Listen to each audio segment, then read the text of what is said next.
Coming up this week on this Lifestyle Show, Gary and Richard are back. We're all back from our week off, actually.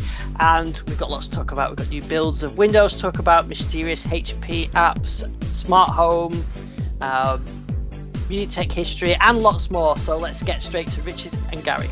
Richard and Gary, good evening. Good evening. Good evening. After our week off, I was in the Peak District and various other places last week. After a few weeks off of me due to ill health. Yes, so yes. Are you feeling better now, Gary? I am, yeah. Don't get pneumonia. It's not a good thing to have. No, it's not. I can confirm that, having had it about 25 years ago, it was not fun. No, definitely don't have it, Richard. No, I got it light compared to how Richard got it, but we're still pretty nasty. So yeah, definitely don't. Well, I think they're much better now. Sort of DDD. I mean, obviously, I say, I got it quarter of a century ago, and things were quite different then. So yeah, they weren't quite so strong. Yeah, you in the Victorian era, wasn't it? Yes. In comparison, They did get reloaded up with antibiotics very, very quickly, so which definitely helped. But it's not fun. Yes, I was on a trolley for about, I think, 2 days, getting worse and worse and worse until eventually they moved into ICU. That was very, very exciting. Oh, lovely. Very exciting. Well, I'm glad you're feeling better, Gary. Everything's working except for my left ear at the moment, which is all blocked up and gummed up. So if I can't hear you, it's because I've turned the wrong way to. Now we've got some plenty of stuff to talk about tonight. We have some new builds with a couple of bits and pieces of changes. I've got some new lights, Christmas lights, which I recorded video of. I've also got a music video about. Music history video, synthesizer history video, and there were some other bits and pieces. I wanted to talk about some Wi-Fi, home Wi-Fi options. And first, I wanted to ask, what's this about the HP issue that's going through about renaming things? I heard a bit about this, and then you mentioned it to me earlier on. What's going on? Oh, there's something really weird happened. This is the HP Smart app, which is kind of a HP's application for. Well, you can basically print to your HP printers from wherever. It's quite a clever app. There's nothing malicious about it. It's a neat little assistant app if you use an HP product to control your printer and scanner. It's quite handy. Only problem is it's begun mysteriously appearing on machines that have never been near an HP product. Right. So people, because in the past I thought, well, surely you've had a HP printer connected at some point, or you've been on a network maybe that's had an HP device on it. And it's no. And I've now seen a few occasions where no, this has definitely begun to appear on Windows. It's basically pretty much every incarnation of Windows 10 and Windows 11. And I think even Windows Server, I think it goes right back to Windows 2012. It's basically if your Windows device has ever been connected to the Microsoft Store, then you might be one of the lucky people that gets the HP Smart app mysteriously installed. And then, even better, you might then also be one of the incredibly lucky people whose printers start being mysteriously renamed HP LaserJets and the icon changed. The property's not working anymore. So it's a weird one. I mean, there's again to be clear, the actual app itself, as far as I can tell, there's nothing nefarious going on in terms of hackers. It's just something weird is coming down from the Microsoft Store via the Windows Update mechanism. Microsoft is still investigating what's going on. But yeah, it's really weird. I mean, Gary, as a developer, what do you think could be happening here that could be making this app appear on machines that have never had it installed before? It's a really good question. I mean, I guess it's installed based on a signature, so a device signature. So I wonder if the mapping's gone astray somewhere, that they're mapping things that shouldn't be mapped to that map and do it. And also that would explain the renaming as well, if the mapping's gone astray. So maybe the mapping table's been deleted or something, so it's all defaulting to whatever the default is, or it's picking the first thing off the list. It's such a strange one. I mean, the workaround appears to be just uninstall the app and you're fine. Again, to be absolutely clear, it's not scary. There's nothing nasty about it. Uninstall it's fun. It's just weird. It's really strange and disconcerting for people, because obviously people are all trained to look for the unexpected, and this is most definitely unexpected. Yeah, so I could end up with this app even though I've not got an HP machine anywhere around me. It hasn't turned up so far anyway, not that I know. Well, exactly. I mean, it's and as far as I can tell, there's no rhyme nor reason to who gets it and when they when they get it. All Microsoft has said, and this is in their Windows release health dashboard. They confirmed it. I mean, today is the 5th. They confirmed it last night Pacific time that yes, it is a thing. I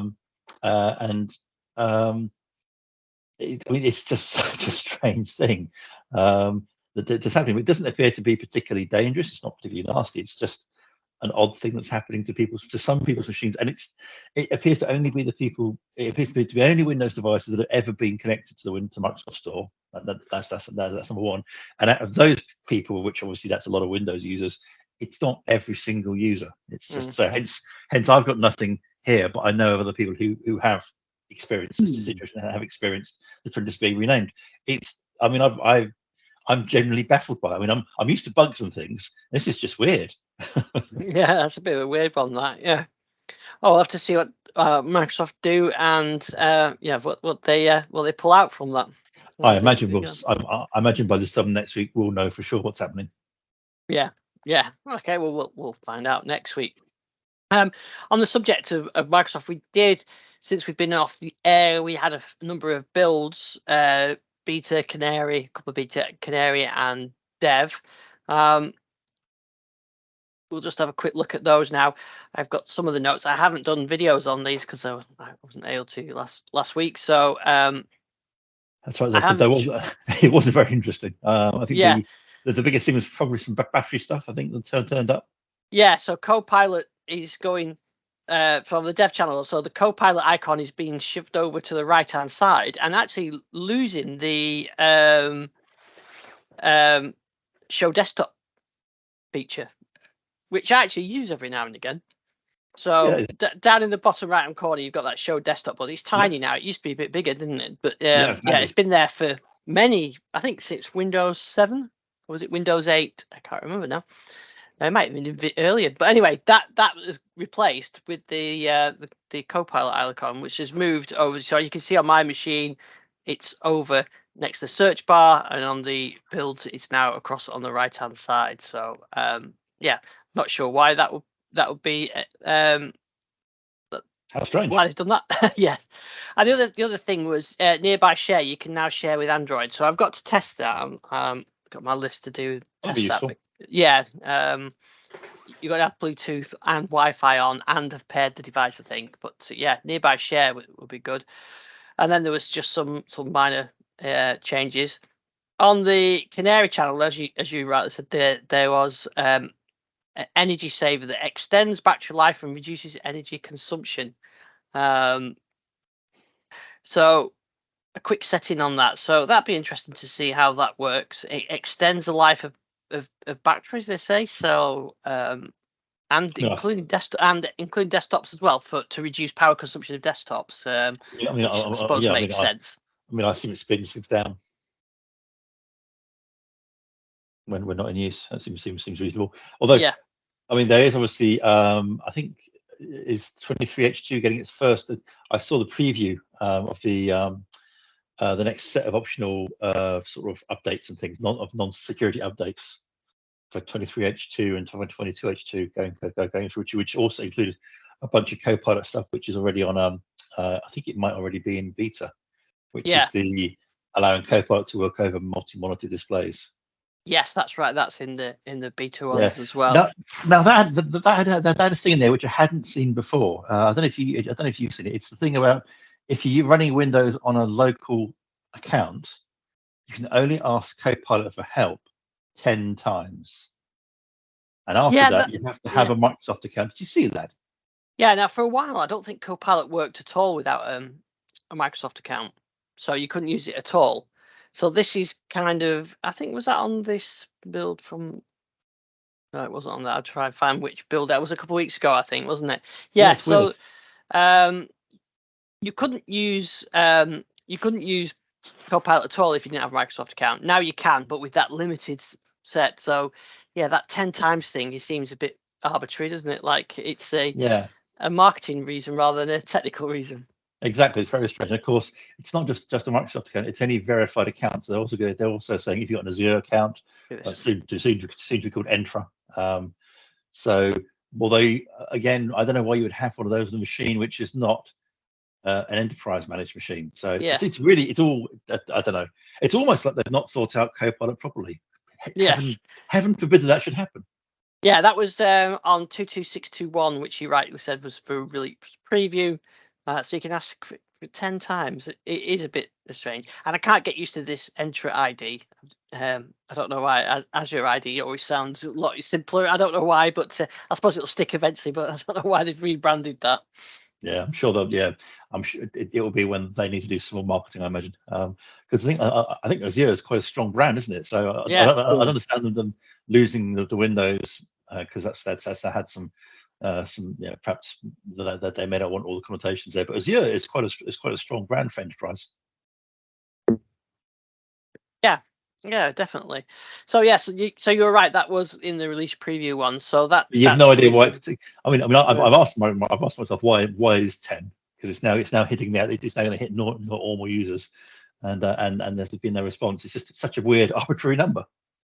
Yeah, I haven't tried it with a domain join machine actually. That'd be interesting to see. Does a domain join machine? Well, I would say no because it's managed, isn't it, at that point? Yeah. Because one thing that they've actually changed in the last beta released last night is you can now sign into the news or whatever it's called. What's it called on the the widgets. Sorry, the widgets. You can now choose which account you want to sign in under, rather than it just having the default Windows account. So if you can probably then use your Entra ID or Azure ID or your Microsoft account or your corporate account or whatever, and you can choose that. So they're giving that ability for the news widget boards to be able to do that. But I think they're also, it's not in this build yet, but it pretty soon coming. I've seen people trying out is this news and interest is going to be able to get rid of all this. Some would say useful news. Some would say junk. It depends on your point of view, but you'd be able to just have widgets that you choose from the widgets list rather than having to have all this news, which I don't know. Possibly comment. Yeah, so that's coming soon. So that'll be good as well. So to do that, because if they can make the widgets, strip it down and just add in actual widgets that you use, so your Spotify and Outlook and maybe some other bits and pieces, even some system ones or something like that, then that will make the widgets a lot easier to use. In fact, Gary, isn't there some dev widgets? I don't think they're enabled on my machine, but I did it on one of my preview builds.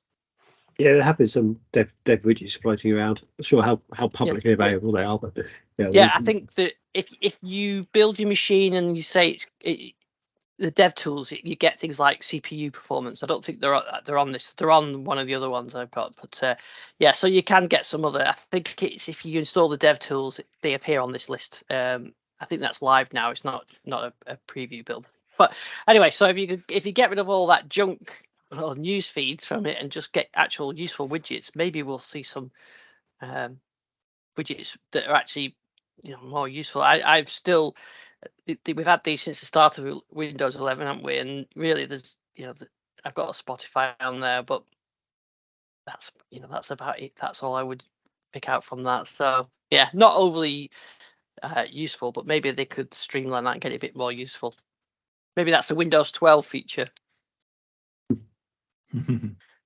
which we've still not heard anything about, have we? It's still very much under the wraps. Whatever's next, yeah. So anyway, so that's all the route build. So we've had dev, Canary, beta, and release preview in the last 2 weeks. But they're all minor changes, and there's nothing major. Yes, I mean, and now we are running into the holiday season as far as Microsoft is concerned. So I imagine it's going to be quite quiet now too. yeah, I don't think we'll get. Usually this time of year, the things quieten down with builds, and we probably won't see much. Maybe we'll get one or two more, and then it, like you said, it does quieten down. So that's all the build news we've got this week. Now I did want to mention some. I mentioned the other week I got some new lights to test out. So I got these set up, the twinkly C9 lights, and I really like them actually. So I did have a video of these up. Oh, don't show me to speed those lights. Yeah, so there's those are the bulbs, the C9 little bulbs, but I already had the icicle ones, so I put them both up, and then when you do the mapping, you could actually include both at the same time and create a group, and then where's this on? And once you create a group, you can then make sort of patterns that the lights sync together. So, and they've got some nice little clips on them as well, and you also get a little hyperlapse of me outside putting the lights up, which my neighbours must have thought I was really weird, because I was stood out there the other day with the camera on the tripod doing all these lights, setting these lights up, and I think they must have thought, what is Idea doing out there? So you can see there, I've got the icicle ones and I've got the C9 ones, and then you do the mapping, link them together, and then you can sort of create the effects together. So the mapping idea is it understands where the lights are. So it's a bit like the ones I've got behind me now. It knows where they are. So rather than it just like addressing light 1, 2, 3, 4, 5, and 6 or whatever, if they're in a grid set format, it'll understand that, and the patterns that you can choose are on there. So then when you go on the Twinkly app, you can then pick from all these different. You can see it on the screen there. You can pick from all these different effects. You can create a playlist, and you can apply them on there. So like I said, you can link them together, link these two groups together. So I've I've linked those up, and yeah, they get some really nice effects. So I was quite pleased with those. They nice and easy to put up, and they look quite nice. So of course, my rule is no Christmas lights before the 1st December, so I had to do the video beforehand. Like I did this last week, and then only switched them on the 1st of December. So those are the twinkly anyway, but they're not the cheapest ones. They're 189 for the 40 lights, and I think they're a bit cheaper for the icicle ones. I think there's 100 and something on that. But the app, I have to say, the app is really good. You can do all your mapping. It works with all the smart home stuff as well, so you can link it to the rest of your processes. So I've got a Christmas turn on routine, and that just comes on when it goes dark. So there's the Alexa app has got the concept of the time it goes dark, so you can turn it on there. So anyway, I quite like those. So I've got those, and I've got the candies to go on the tree. So I'll have all nice, lots of twinkly lights on there. I have seen some. I have to admit, I have seen some pretty impressive lights out. The quality of people's home lights now is getting better and better, isn't it? Or more expensive and more expensive, should say. Yeah, I think more expensive and more expensive is the way to go. Yeah. Well, of course, you get a Raspberry Pi, you can do them relatively cheaply, but these, of course, the difficulty with the outdoor bit is making sure everything is watertight and sealed and everything else like that. But and these are IP. I can't remember which IP. Is it 74 or something like that? Anyway, they're outdoors. So the plug bit itself is an indoor bit, and then there's a cable which you run outside. But yeah, I was quite impressed with those, so I do like those. So I'm not going to sync to any music or anything like that, but you can do it if you use your phone. You can use a microphone, and it will sync them up like those ones behind me. I could have those syncs up with the audio now, and it will do that. But I have seen people syncing them up with lights, with music and everything.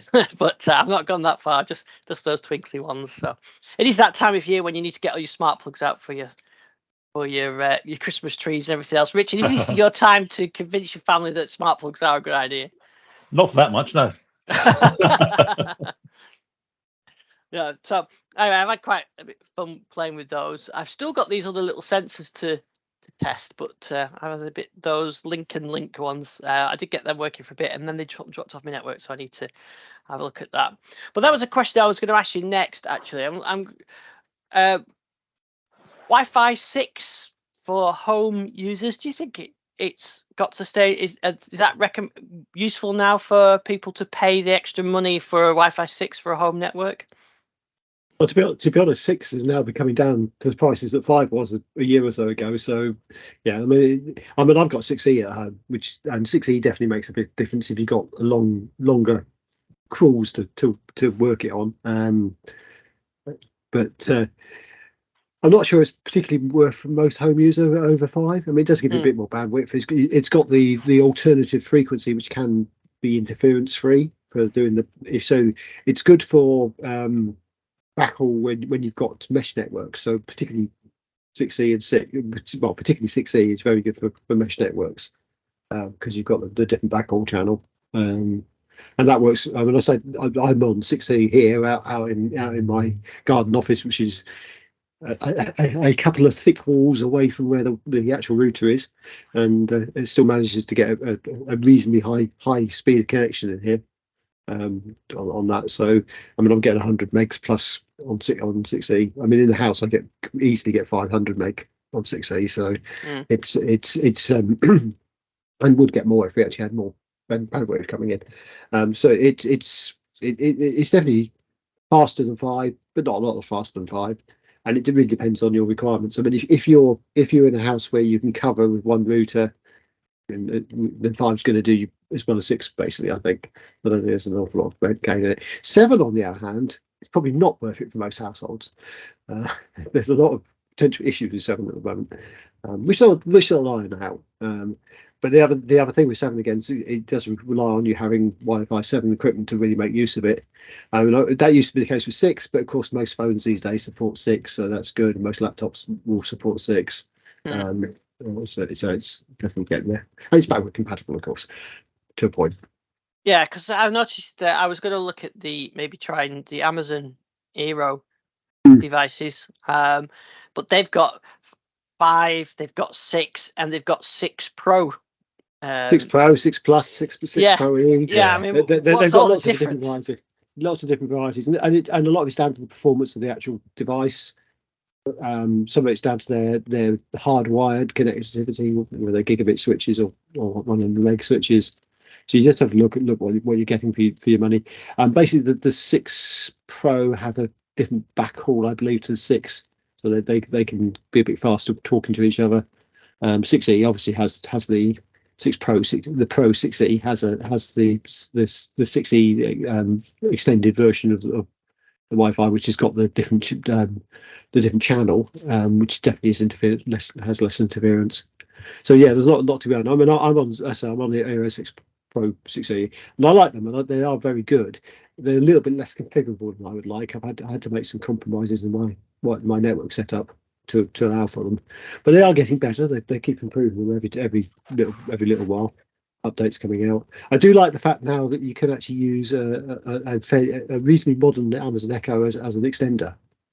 So you can actually have if you've got just one Pro 6, you can actually use an Echo, the 5th generation and above Echo as a Wi-Fi extender. It will just fit on and just create a mesh network with it, and that does work. It works pretty well actually. So and does repeat the signal quite a way. So depending on what your topology is, of course, always the case with these Wi-Fi stuff. They're only as good as how you lay them out, and do your due diligence in terms of sort of checking where your Wi-Fi signal is and how good connectivity is, and move things around until you get the best connection. Yeah. Well, I think I'm gonna probably try one of them, maybe the 6 ones without the extender, and just see if that will flood the house enough and to not need an extender. And then maybe I'll need it if I need to. Then I can get an extender upstairs. My current, because I had to move when I got the fiber installed, I had to move everything around because BT would only install the cable at one point. My router my Wi-Fi, instead of going from the middle of the downstairs, is now in one bottom corner. So it means up here where I am now, it's just pushing the range a bit. So I thought maybe I'll try one of these and see if that improves the signal. Plus, I've not changed that to router for some, probably I've had it about 6-7 years, maybe even more now. So yeah, I found things drop off the network. One thing I've actually do love about this the Eero is the fact they've got this fallback system. So if your broadband goes down, you can link it to another Wi-Fi. So if you've got I've got a 5G router, which I can is always on anyway, but not quite as good signal as my broadband, 1 gigabit broadband. But if the gigabit goes down for any reason, it seamlessly switches over to using the 5G router to get out to the outside world. And, Right. and it's happened 2 or 3 times, and I've actually not noticed it happen, other than suddenly thinking, oh, it's a bit slow today, compared to what it normally is. Yeah. Well, I might try one of those out over Christmas, and then I can report back to you, see how well that works. Because I've got the nice fast fibre now, so I might as well try and. It's definitely worth looking at it. I mean, there were some good deals over Black Friday on them, which they've now gone back up in price, unfortunately. Yeah. So I'll see. I might get one of those and give them a try. There's so many different types now, that's on the market. But especially getting the mesh ones and you want to get extenders, you kind of have to buy into one. I don't suppose there's not a. Is Wi-Fi 6 have a standard concept for mesh, or is it still each manufacturer comes up with their own solution for it?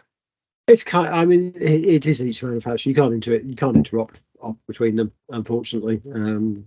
But I mean, they're basically the same principle, but they all use the same. They use the other channel as a backbone to make it a bit quicker. But yeah. Well, I'll have a look and report back and see if I get one of those. Now, what else did I have for this week's show? Oh yeah, I did do a music tech video. So far I've done quite a few of my instruments that I've had a bit old or new, especially the old ones have been the ones I've enjoyed doing the most. But I went for well, I don't actually have the actual device for, but I have the virtual version of it. It's called Wave Station. So this is the 1990 Korg Wave Station, and but I do have the virtual version of it, the VST version. So I did a little history video of that. So it's a bit niche, but the Korg Wave Station is a brilliant synth and bit underrated at the time, but now it's kind of revered. And so I did do a little video of that, and I've got a set of free sounds to go with it as well, so people can try those out. So I think I'm going to be looking at the Korg M1 now, which I think even people who don't know synthesizers have probably heard of the Korg M1. Maybe you haven't, Richard, but Gary, I'm sure you've heard of a Korg. Oh, Even I have. Even you have, yeah. How rude! How rude! So I'm gonna definitely saw that. Interesting. What I did get is a trial service is a service from Roland called Roland Cloud, and this is their concept of virtual instruments. In fact, I should load the Cloud Manager, but of course Roland use loads of synthesizer, classic synths like Jupiter 8, classic drum machines like the 808, 909, the D50, all these classic instruments they produce. Then they have them all in the cloud now, and it works on a cloud rental model. You imagine Microsoft, in some respects, you pay a monthly subscription and you get access to all these services. So I just given the trial one. But for example, here I've installed all these virtual synthesizers. You can use it with all your usual music software. And there's a Roland D50, which is the sort of classic 80s one. And you think Enya used it, and it was used on the T'Pau song, the plucked strings on the beginning of the T'Pau China in the Hand. Get that one. Or if you want to go a bit more early 80s, Duran Duran used Jupiter 8 on all those early songs, the sequencer. Or if you want a drum machine, you've got a drum machine. So all their instruments are available on here. And they have a model where you can, for one fee, you can rent, for a lower subscription band, you can get 2 instruments.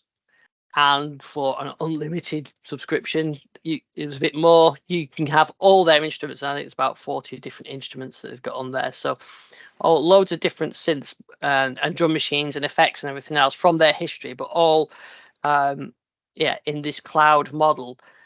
Interesting within the music tech community. There's some people love it. I think if you were a producer and trying to, not a hobbyist, then I think this is great because you don't care about, if you're a producer, you probably want to just get on with the job rather than physical synths collecting and that kind of thing. I like physical devices a bit more, but this gives you access to something. I mean, actually, the GX3P there, I sold one 15, 20 years ago, which I should have kept. But some of the things like a TR-808 would cost you, a drum machine would cost you a couple of grand. Here you can rent it. It has got the cloud limitations, and this is what I think that a lot of the music community don't like. Is in fact where you can see here, this is not easy and loaded up at the moment. It's kind of that kind of thing, but it's needs always on internet connectivity. You've not got a permanent license to any of this stuff, so I'm using this D50 now. If I unplug the internet and it can't authenticate, then I'm not going to be able to use it. That kind of limitations. I'm not sure how much grace period you get, without any internet, but it's that kind of thing where it always internet polling for licensing. You've got to pay a monthly subscription. You don't own anything at the end of it. But of course, that is the model that we see from Microsoft and others now. But it's interesting to see. It's been around for a few years. It's just I've never actually played with it. But it's interesting to see that these models that we've seen early on in for software development and for enterprise computing is now in this consumer world for things like synthesizers and sounds and everything else. So I played around with it. I thought excellent quality of the instruments and everything else, but lacking a bit of soul. There's a drum machine there. It sounds great, but it doesn't beat the one I've got behind me over there, which is it's a real one, and you get to play with it. But like I said, it's like everything these days. There's cloud subscription packages, but I think the basic one was £20. It's gone up to like £50 a month. For some of the top line ones with a lot of stuff. So it's not cheap, but quite interesting. So, it's an interesting thing as well when you get access to all this unlimited amount of technology. I think for music tech, sometimes the restrictions, the limitations force you to be creative. Suddenly, when you've got access to every synthesizer that exists from Roland and Korg have got these. Oh, there we go. We can see you've got access to all these, these old synthesizers. That it's almost too much choice. So if you're making a track and you want to pick a bass line, where do you start? you can go from all this legendary synths that you can pick from, and I think it's almost too much choice, and whether you would end up spending too much time auditioning sounds from these synths or whether it's a good thing for a creative, because you can say, okay, I'm going to use this. I've not used this before. I don't know, but it'd be interesting what other people say. But it's popular. I know a lot of people like it, but also has its detractors as well. That people that want the actual hardware. So there you go. So I'm giving it a try. But so I'm not a professional producer, so I think it's probably not worth it for me. I like as a hobbyist, you like to have the physical gear around you, but it's like anything. Everything gets virtualized, and I think it takes away the soul a bit. I suppose for us, it's a bit like emulating a Commodore 64 or a TI 99 as opposed to actually having one. The emulation is so much better in every way, but there's something special about having the old hardware. I don't know what you think. Yeah. I mean, I can see why the hobbyists don't look like it, but I can also see why the producers love it, because it will be so much easier. Much easier. And they won't qualm at that price either. No, crikey, it's a lot less than hardware. Yeah, I mean, a Jupiter 8 will cost you maybe 8 to 10 grand now for a working 1980s Jupiter 8. So it's unobtainable for a hobbyist. So this is a way into that. But like I said, almost overwhelmed now with choice between that and the Korg synths that I've got virtual versions and the hardware ones. It's almost too much. Whereas if you force yourself to use one thing, you tend to come out with some ideas that you hadn't thought of before. But yeah, it's like I say, it's a bit like TI-99. Playing with a real one is different to the virtual one, but the virtual one is so much more practical. I know, Richard, you actually got rid of yours, didn't you? Because you just, I did in the end, yeah, I did in the end, but just because I mean, I felt it's more useful for people who are hobbyists and enthusiasts who will use my equipment to keep more stuff going. Whereas for me, it was literally sitting in a corner gathering dust, because I tended to always default to using an emulator because it was just more convenient. Yeah. So interesting. I'm going to play around with it. I'm not sure I would generally get the most out of that subscription. If you were doing music on a deadline, this professional environment, then I think it would be really good. But yeah, so it's not a new thing, but it was new to me to play with. So but I've also done those videos as well. So it does. You just think, well, I perhaps don't need to buy another physical synthesizer because I've got every single possible software synthesizer on the planet. But yeah, like I said, there's something in me says, nah, you want the real thing. And like that Wave Station, I thought, I wonder if we could get one off eBay. But yeah, they're still on there. So yeah, so I've quite enjoyed playing around with that. So hopefully that'll give me some projects to do, because of course you can get my album now. Interesting, in this Spotify Wrap thing, this end of year thing that Spotify and Apple do, a similar one now on Apple Music. It shows you who your top artists are. So I was in the top 0.1% of listeners to my own music. So unsurprisingly, I was the top listener. But it's interesting. I don't know if you've seen. Have you seen the Spotify Wrapped things where you get all the stats? I've not seen that. I'm aware of them. I've not seen much. So. Yeah, so you get all these stats, but for you personally as a subscriber. But also interesting, the artist also gets the same thing. So I got for mine the stats, so I could see that most plays are from the UK, but it was also US, Germany.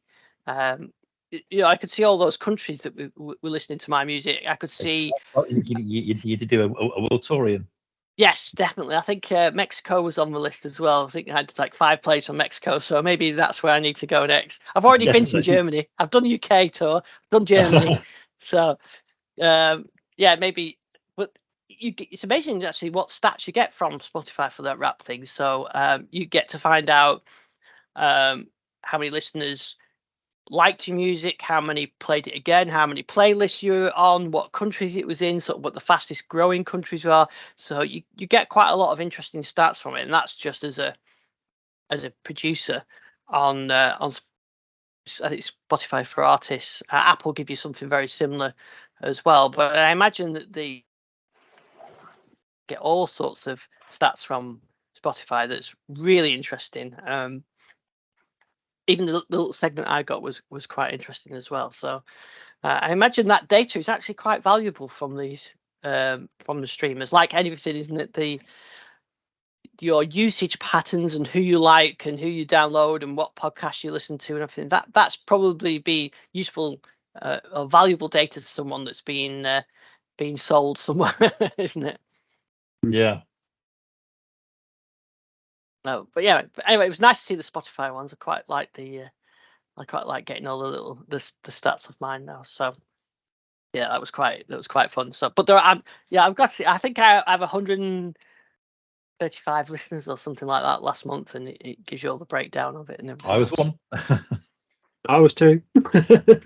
Oh well, there you go. So that's the 2p that I made in the last year. Fantastic. Yeah, I think total in the last, I think I've made £5, I think, from my music. So I think it pays on you then. Fantastic, good.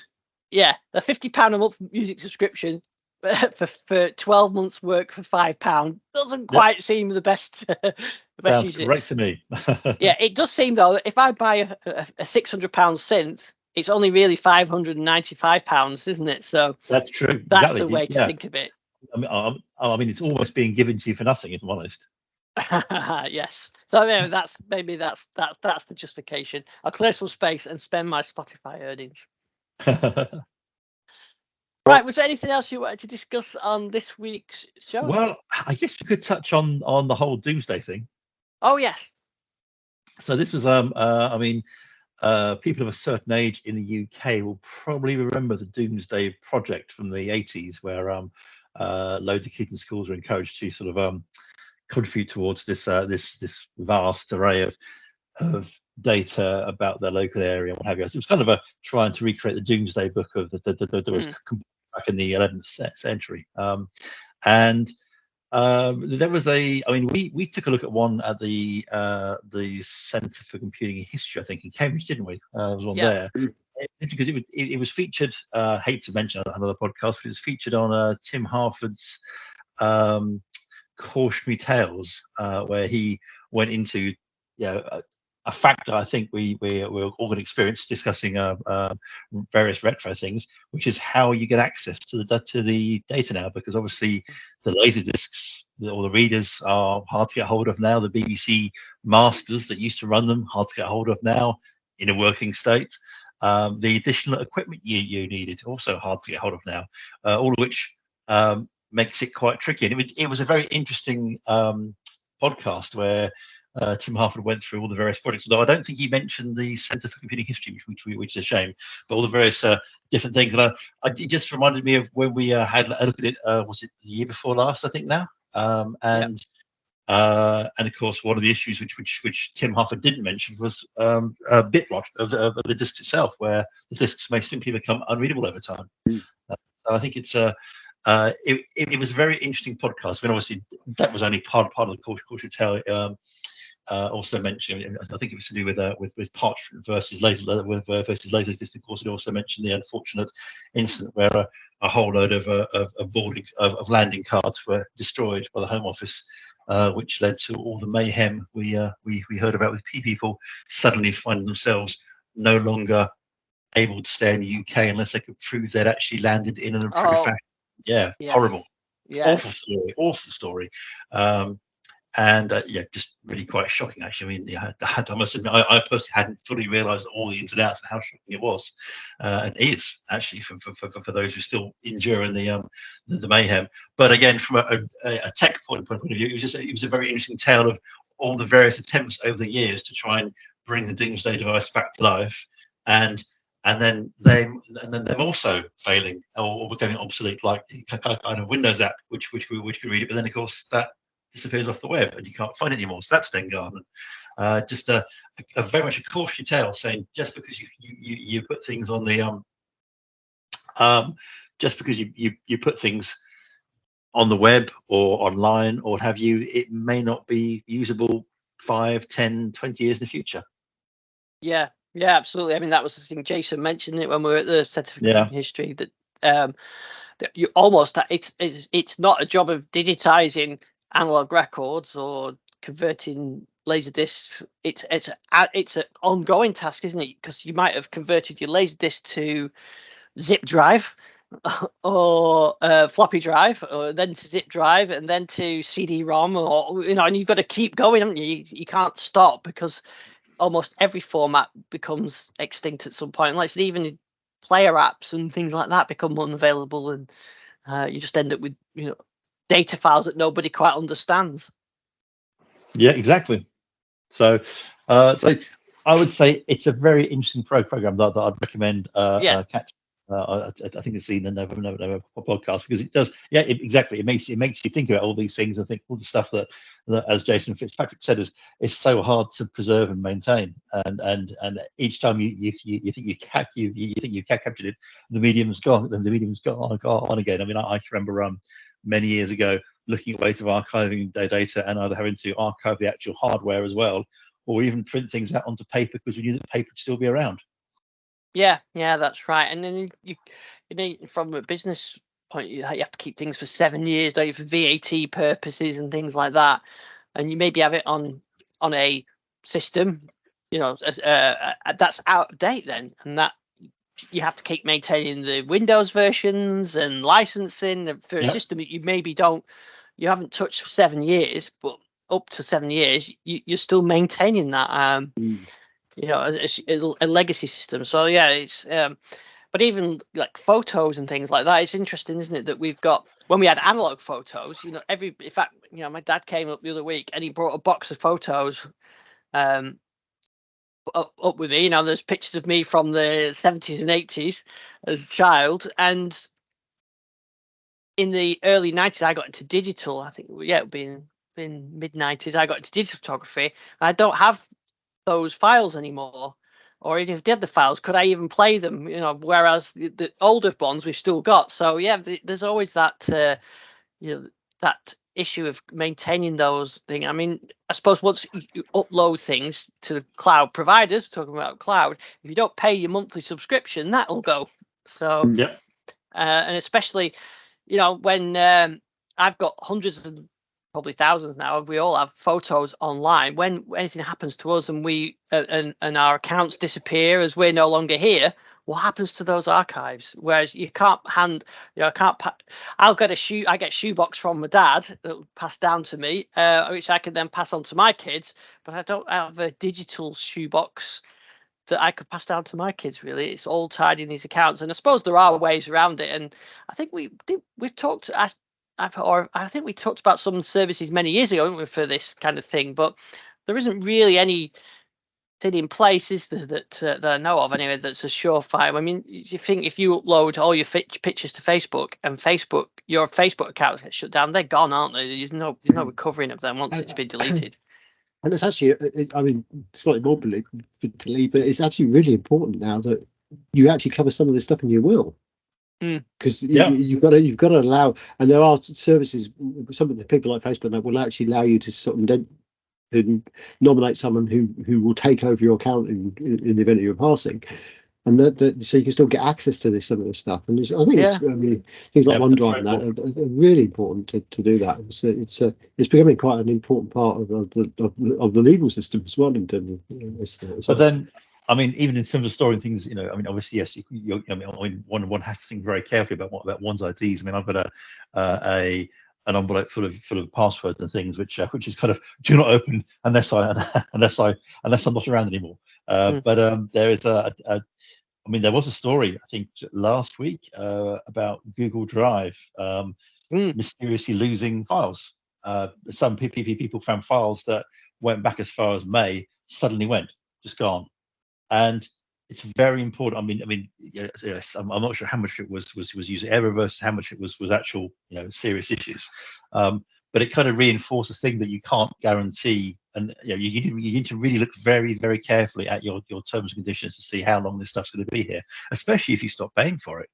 It could disappear tomorrow. So then, as you say, do you copy it down to a USB drive? What if that stops working? Because USB drives won't last forever. And you yet again come back down to printing it out, because that'll probably be around for a long time, as long as you don't put it in sunlight. Yeah, that's it. Yeah, it's an interesting one, and I think it's something we all need to sort of think about, isn't it? How we pass these digital memories on, as opposed to the shoeboxes or the cine reels which I've inherited from my grandfather. So those digital versions of those, how do we pass those on to my grandchildren in the future? It's going to be interesting to see how that works. It's great now with the cloud. You take a picture, it's in there in the cloud, you don't think about it. But if like you said, if you stop paying or your account it gets disabled because you've not used it, then they could all disappear and you've no control over those. Check your terms and conditions, but who checks those on the cloud service? Yeah. Well, maybe it's time for a bit of what do you call it? Desk cleaning. I think that's called it, where basically you've got to work out what your nearest and dearest are actually going to want from all the garbage you've collected. Yeah. I think certainly having access to one's accounts and being able to access those precious pictures and videos is key. Perhaps more so, heaven forbid, than my Lego. Although I would say cold dead hands, but they will be. So yes. Fine. Well, if you have a Lego built coffin, that's the environmental way of doing it. build you a giant coffin out of your own Lego. There's something poetic about that. You could do that actually. That could be done. You've got enough for that, yeah. I've got enough. I've got so much. It's ridiculous now. Yeah. Yeah, well, I don't agree with collecting things like that. It's just, just collecting like old technology and things like that. I don't think. Exactly. I mean, Ian, you were the last person to fill your life with obsolete electronics that no one else but you wants. Yes, exactly. Yeah. Right. Well, on that note, we'll end this week's show. So, Richie, where can we find you while you're still here with us?